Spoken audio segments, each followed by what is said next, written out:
Hello, folks, and welcome to Telling Tinder Tales, the podcast where the search for love often goes wrong, dates get strange, but the one thing we can be sure of is that we'll have a good laugh about it. With me, Chris O'Neill. And me, Thomasin Lockwood. Every week our guests call in from all around the world and we hear their wildest, weirdest, and occasionally even wholesome dating stories. Indeed. So, Thomasin, who have we got calling in this week? Calling in this week, we have Sian. Hi, Sian. Tell us a little bit about yourself. Where are you calling from today? Oh, hi, Thomasin. I'm Sian. I live in West London. I took up stand-up at the ripe old age of 58 and met some very interesting people along the way and also had some very interesting dates as well. Okay. So, Sian, when you're ready, would you like to tell us your tale? Yes. Well, I have many tales, but this is my first one that is safe for work. Some of them weren't. So as I said, I took up stand-up comedy when I was 58 while I was going through my divorce. And I spent quite a lot of time travelling around doing gigs. And also I joined a number of dating sites. On more than one occasion, I found myself meeting one of my prospective partners either before or after a gig. And it nearly always went wrong. So I met this chap on Plenty of Fish. He lived in Milton Keynes, which is a long way from me. But I was chatting to him for a few weeks, and then, as luck would have it, I found myself doing a gig in Milton Keynes, and I thought I'll combine the two. So I said to this chap, and this chap sounded okay. I can't remember whether we had spoken on the phone. I always do that now. I always speak to them on the phone before we meet. It does sort of eliminate people with whom you can't have a conversation, essentially. So I arranged to meet him in a pub not far from the gig. And I realised immediately that we weren't going to hit it off. And then I was able to say quite reasonably, well, I've got a gig at 7:30, I need to go. And I don't remember whether I told him where the gig was, but he followed me there. He either had made a note of it or he followed me in his car. So I went off to the gig and I realised very soon after the gig started that he was in the audience. And I did say to one of my female co-comedians, that's the chap I met earlier, this is a bit awkward. But he didn't actually speak to me or acknowledge me in any way, but he was in the audience and we all started doing our stuff. And then his phone went off during the show, at which point he answered it and said, I can't talk, I'm at a comedy night, but then did carry on talking. And, Oh my gosh. I was quite early on in my comedy career, so I didn't know everyone there. And also, as it was a long way from London, you get slightly different people. But there were a handful of people I knew, and it was very embarrassing because, he was somebody I had met on a date earlier. Now, most comedy gigs, if they've got any sense, they shut the bar down when people are performing. This bar did not shut down, and he went to the bar and started chatting to the barman while people were performing as well. Anything but watch the show. Anything but watch the show. It was very embarrassing because he was there because of me. Then he was asked to leave. So somebody asked him to go, but I was quite concerned about coming out at the end of the night. I thought he might be lying in wait for me. And in fact, one of my female friends, comedians, her partner had come to the gig and he very kindly walked me to my car to make sure that everything was all right. And the chap had disappeared and I never heard from him again, not surprisingly. Well, I actually wanted to check because sometimes when you're doing these gigs, sometimes you're backstage in a green room and you don't really know what's going on out there. People come back like, I killed it, guys, good luck. And you're like, oh, how true is that? I don't know. Or you're like, sat in the audience and it's really quite laissez-faire and bohemian. They're like, and now give a round of applause this person. You kind of stand up from the audience like, here I go. So were you watching this all unfold or did someone keep coming back to you with reports? There was no green room. Some of the comedians were sitting in the audience before they went on. So everyone was there watching what was happening. Yeah. Did he acknowledge you at all? Did he wave or kind of be like... No, I don't think he did. Was it definitely the same guy? Oh, crikey, yeah, he wasn't that far away. And he was quite distinctive looking. Very big, with black hair that was probably dyed. This is so strange, because was he keen on the date? I think if he had any sensitivity, he would have realised that we weren't compatible. Of course, the other question is, did the promoter book you again? I don't think I told the promoter that he was anything to do with me. Right. Okay.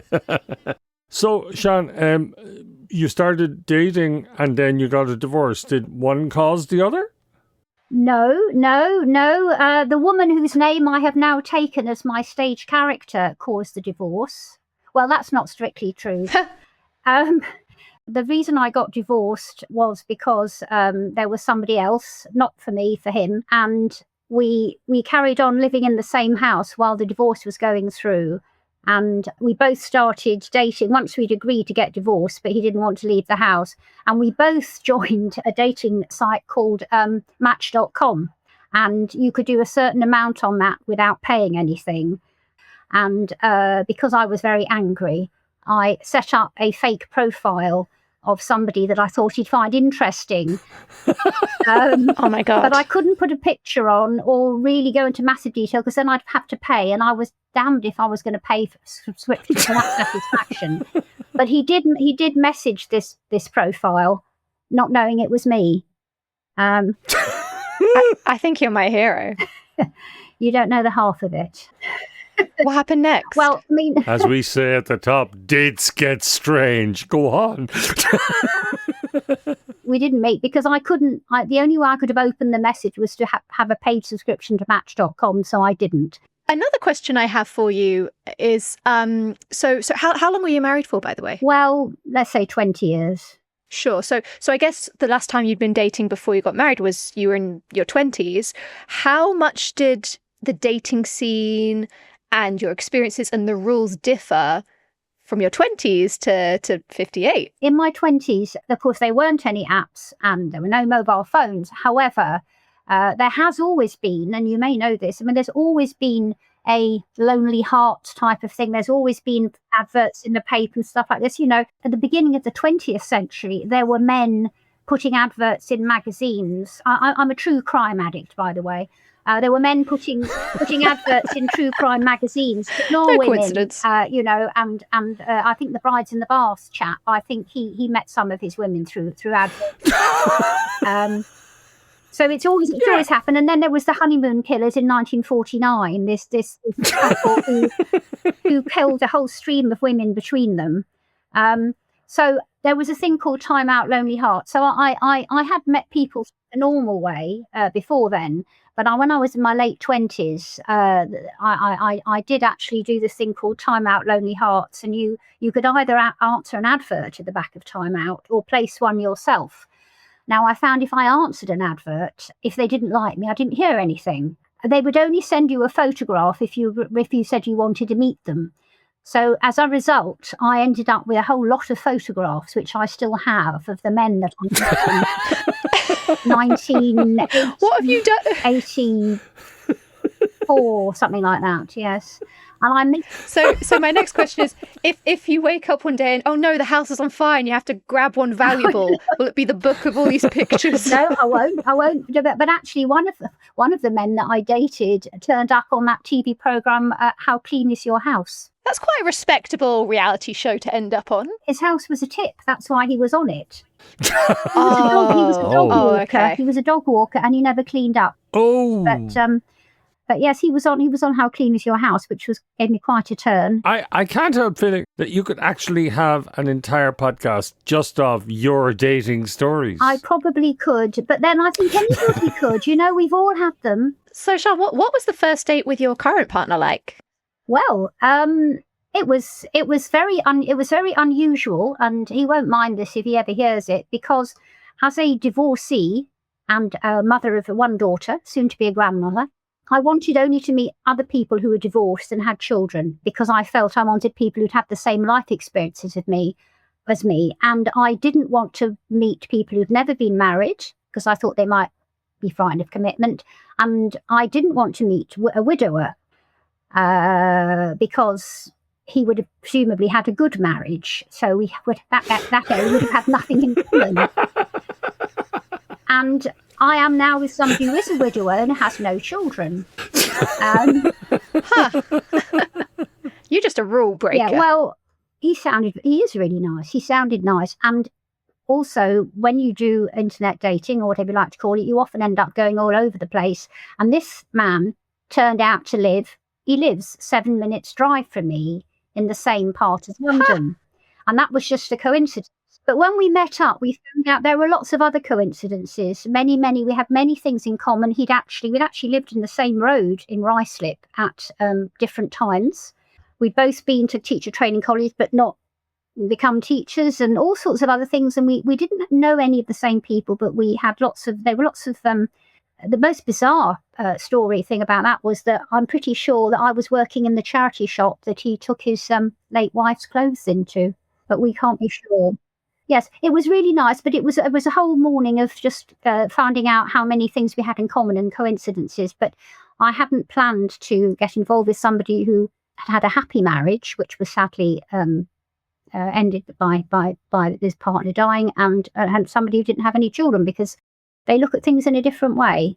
They've had different life experiences. And I had been out with a couple of other widowers, and one of them spent the whole date crying because he obviously wasn't ready. He wasn't ready to date. Thank you very much for your story. Okay, very happy to be here. Thank you for listening. Any final musings, Sian, before you head on? Any advice to younger people who want to date? Well, everybody needs to be careful. Meet somebody in a public place. Tell your friend where you're going. And if possible, you can actually, you can look these people up before you meet them now, which you couldn't do in my day. I looked some of them up afterwards and wished I'd looked them up before. That's a bit of advice. Yes. So you look them up and don't get in their car. I think you've been watching too much true crime. This could be true.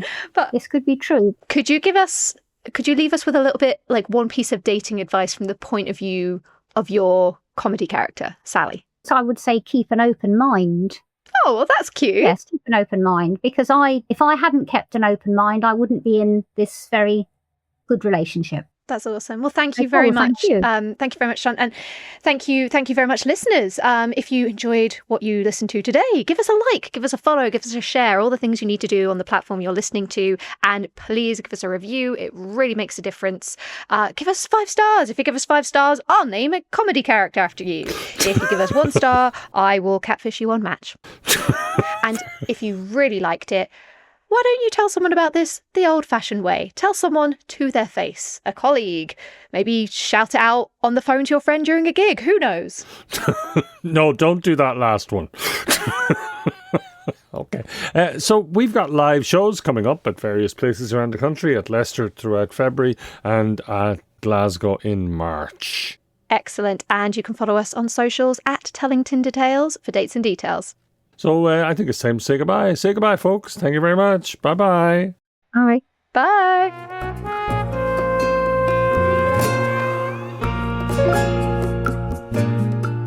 Telling Tinder Tales is hosted and produced by me, Chris O'Neill, and Thomasin Lockwood. Produced and edited by Lucy Regan, with music by Quincas Moreira. It's a Jesters Comedy Dublin production and is no way affiliated with or endorsed by Tinder. If you have a story to tell, please get in touch. Details are in the show notes. And if you like us, instead of swiping right, follow us on Instagram and or TikTok at Telling Tinder Tales.